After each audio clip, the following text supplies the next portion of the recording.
ওসমান হাদি বাংলাদেশের এক সংগ্রামী ব্যক্তির নাম। গত 2 দিন আগে সময় টিভির তানভীর ভাইকে একটা সাক্ষাৎকার দিয়েছিল। আমরা একটু শুনি সাক্ষাৎকারটা। জীবন নিয়ে সংজ্ঞায় ভুগেন না কখনো যে আমার পরিবার সবাই। আমি আমার মাকে বলেছি যে দেখো, মানে আমরা যে লড়াই নেমেছি, আমার একটা মনে হয় কি কোনো রাজনীতিবিদের না আশার মৃত্যুটা হইতে পারে, এটা কোনো ভালো মৃত্যু না। যিনি রাজনীতি করেন, যিনি লড়াই করেন, যিনি বিপ্লবী, যিনি সংগ্রামী, তার মৃত্যুটা হবে একটা সংগ্রামের মধ্য দিয়ে, একটা রাজপথে, একটা গ্লোরির মৃত্যু। আমি তো ভীষণ ভাবে প্রত্যাশা করি, আমি ছোটবেলা থেকে এই স্বপ্নটা দেখি, অনেক জায়গায় বলেছি, একটা তুমুল মিছিল হচ্ছে অন্যায়ের বিরুদ্ধে।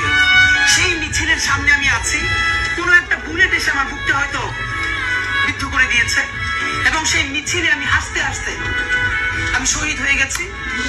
এবং সবাই যখন মৃত্যুটাকে ভীষণ ভয় পায়, আমি তখন হাসতে হাসতে আল্লাহর কাছে ভীষণ সন্তুষ্টি নিয়ে পৌঁছাতে চাই যে আমি একটা ন্যূনতম ওই জীবনটা লিড করতে পারলাম, যে আমি একটা ইনসাফের হাসি নিয়ে আমি আমার আল্লাহর কাছে পৌঁছাতে চাই।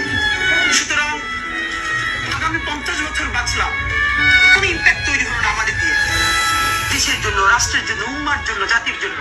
কিন্তু আমি ধরেন 5 বছর বাঁচলাম, সেটার মধ্য দিয়ে যদি আগামী 50 বছরের ইম্প্যাক্ট তৈরি হয়, তাহলে অনেকদিন বেঁচে থাকায় কি সাফল্যের বলেন? সত্যি আমরা আজকে বাকরুদ্ধ, আমাদের বাক বন্ধ হয়ে গেছে, বাক শক্তি। মানে সারাদিনে ব্যস্ততার কারণে অনলাইনে আসতে পারিনি। তো যখন সন্ধ্যার পর থেকে সংবাদটা দেখতেছিলাম, মানে এতটা খারাপ লাগতেছিল বুঝাইতে পারবো না। কারণ বাংলাদেশ আমরা একটা স্বাধীন দেশ, সবাই রাজনীতি করবে, রাজনীতি করার অধিকার সবাই আছে। বাট স্বৈরাচার অতীতে ছিল, ভবিষ্যতেও স্বৈরাচার আসবে।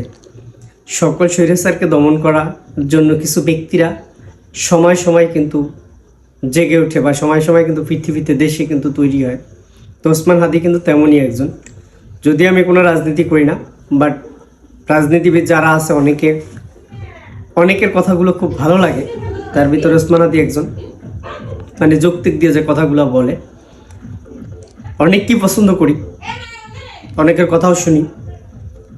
তো ওসমান হাদি ভাইয়ের উপর যে আজকের যে আক্রমণটা হয়েছে, এই আক্রমণ কিন্তু আমরা কেউ কাম্য না, কার উপরে হোক এটা কিন্তু কাম্য না।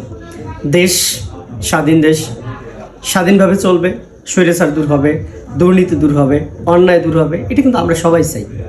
বাট তার জন্য যে আমাদের এভাবে 71 সালে জীবন দিতে হয়েছে দেশের জন্য, 24 সালে রাজনীতির জন্য, মাঝে মাঝে রাজনীতির জন্য, এই যে জীবনগুলো দিতে হয়,